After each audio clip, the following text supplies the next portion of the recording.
बिस्मिल्लाहिर्रहमानिर्रहीम अस्सलाम वालेकुम। सऊदी इन्फो यूट्यूब चैनल में आपको खुश आमदीद कहते हैं। वज़ारत मेहनत की जानिब से घरेलू मुलाजमीन के लिए एक अच्छी खबर है। तमाम ऐसे अफराद जो साए ख़ास, आमिल मंजली, आमिल मुआशी या इस तरह के जितने भी लोगों के मैने हैं, उन तमाम लोगों के लिए एक अच्छी खबर है। ये कानून पहले से मौजूद है, लेकिन कानून में जो चेंजिंग की गई है वो एक अच्छी चीज़ है जो आपको फ़ायदा देगी। कानून पहले क्या था और अभी उसमें चेंजिंग क्या आई है वो आपको बता देता हूँ। इससे पहले ये कानून था कि आपको कफ़ील के साथ कोई भी मसला अगर होता था किसी किस्म का, चाहे वो आपकी सैलरी का था, भाई कोई और मसला था, आप मकतब अमल में जाते, वहाँ पे जाके आप अपना केस दायर करवाते कि मेरे कफ़ील के साथ ये मामलात हैं और कफ़ील मेरा जो हक़ है वो नहीं दे रहा। तो फिर क्या होता था कि वही मकतब अमल वाले वहाँ पे एक केस रजिस्टर्ड करते, एक फॉर्म फिल करते और उसके बाद आपके कफ़ील को भी कॉल की जाती, आपको भी कॉल की जाती कि फ़लाँ तारीख़ को आप यहाँ पे आ जाएं। फिर वहीं पे मकतब अमल का एक बंदा जो आपका तस्वीया करवाता, यानी आपस का जो मामलात हैं उनको तय करवाता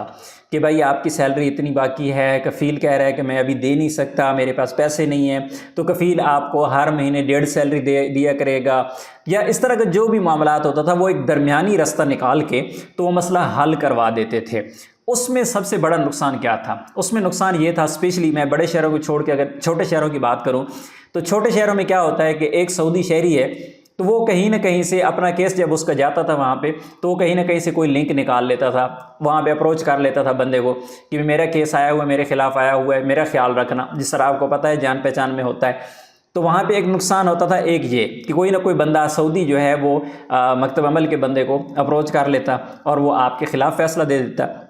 दूसरा नुकसान ये होता था कि जब एक आपका कफ़ील भी सामने बैठा हुआ है, एक दूसरा मकतब अमल का बंदा, दोनों सऊदी हैं और दोनों की बात की आपको तो कोई समझ नहीं आ रही, आप उनको समझाने की कोशिश कर रहे हैं, आपके अंदर के जो जज्बात हैं, क्योंकि आप हक़ पे हैं तो आप बोल रहे हैं, कोशिश कर रहे हैं, लेकिन अगला बंदा या तो उसे इग्नोर कर रहा है या फिर वो समझ नहीं पा रहा, तो तब जाके नुकसान उठाना किसको पड़ता था? एक गैर मुल्की को, क्योंकि उसका केस सही तरह से हल नहीं हो पाता था। तो वो तस्वीया का जो काम था, यानी दोनों को आपस में सुलह करवा देना, किसी न किसी तरीके दोनों पार्टियों को इस नतीजे पे पहुंचा देना कि ठीक है जी, आप भी राज़ी हैं, आप भी राज़ी हैं, तो ये फ़ैसला है आप लोगों का। और फिर उसमें बड़ा नुकसान एक और होता था कि अरबी में जो तहरीर लिखी जाती थी वो हो सकता है कि वो फ़ैसला कुछ और हुआ और लिखा कुछ और गया और आपको उसका पता ही नहीं चला। इस तरह के मसाइल थे।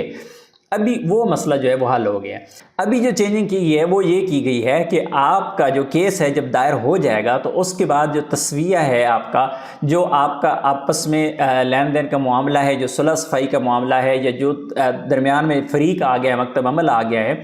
तो वो क्या होगा कि अब ऑनलाइन होगा। अब ऑनलाइन कैसे होगा? आप कहाँ पे बैठे हैं, कफ़ील कहाँ पे बैठा है और काजी पता नहीं कौन है, किसके पास वो केस गया है, तो अब कफ़ील यहाँ पे फंस जाएगा। क्योंकि पहले तो वो अप्रोच भी कर लेता था और जब सामने 2-3 बंदे बैठे हुए हैं और आप अकेले बैठे हुए हो, आपको समझ नहीं आ रही होती, ऑटोमेटिकली बंदे पे प्रेशर आ जाता है और बंदा कहता है यार जान छुड़वाओ, किसी तरीके से मान जाओ और बस निकलो यहाँ से। तो अभी जो ऑनलाइन होगा उसमें, क्योंकि कफ़ील की उस काजी के साथ कोई जान पहचान नहीं होगी, कफ़ील को पता ही नहीं है कौन सा काजी आके हमारा केस सुनेगा, और इसी तरह जो कफ़ील है उसे ज़ाहिर है पहले से अप्रोच ही नहीं कर पाएगा। तो ये एक ज़बरदस्त चीज़ लाई गई है कि अभी जो आपका मामला है वो ऑनलाइन ही तय होगा, यानी आपको किसी मकतब में जाने की ज़रूरत नहीं होगी, आपका कफ़ील आपको नहीं बुलाएगा, आपको मकतब अमल वाले नहीं बुलाएंगे, आप जहाँ भी बैठे हैं आपको तारीख़ मिलेगी, आपको ऑनलाइन आना होगा, ऑनलाइन आपका केस सुना जाएगा, दोनों फ़रीक़ैन की बात सुनी जाएगी और उसके बाद दरमियान में जो बंदा होगा वो कोशिश करेगा कि दोनों की सुलह सफाई आपस में करवा दूं, दोनों का एक मामला जो है वो हल हो जाए। अगर तो वो हल हो जाता है ठीक है, अगर वो हल नहीं होता तो वही जो केस है फिर वजारत को भेज दिया जाता है, वो अदालत में केस आपका चला जाता है और उसके बाद फिर ऑनलाइन वो केस चलता है। तो मैंने आपको बता दिया कि आपको फ़ायदा ये हुआ कि पहले वो जो नुकसानात थे वो अभी नहीं होंगे, इंशाल्लाह इस कानून का आपको फ़ायदा होगा। हाँ, ये है कि जो ऑनलाइन सिस्टम है अभी उसमें बहुत सारे लोगों को स्टार्ट में मुश्किल भी हो सकता है क्योंकि हर बंदे को इन चीज़ों का नहीं पता होता, तो लेकिन इंशाल्लाह आहिस्ता आहिस्ता ये चीज़ें आएंगी। इस पर मैं भी वीडियो बनाऊँगा और भी लोग वीडियोज़ बनाएंगे, आपको तरीका भी बताएंगे कैसे कैसे करना है, तो वो सब लोगों के लिए इंशाल्लाह आसानी पैदा हो जाएगी। अपनी दुआ में याद रखिएगा। अस्सलाम वालेकुम।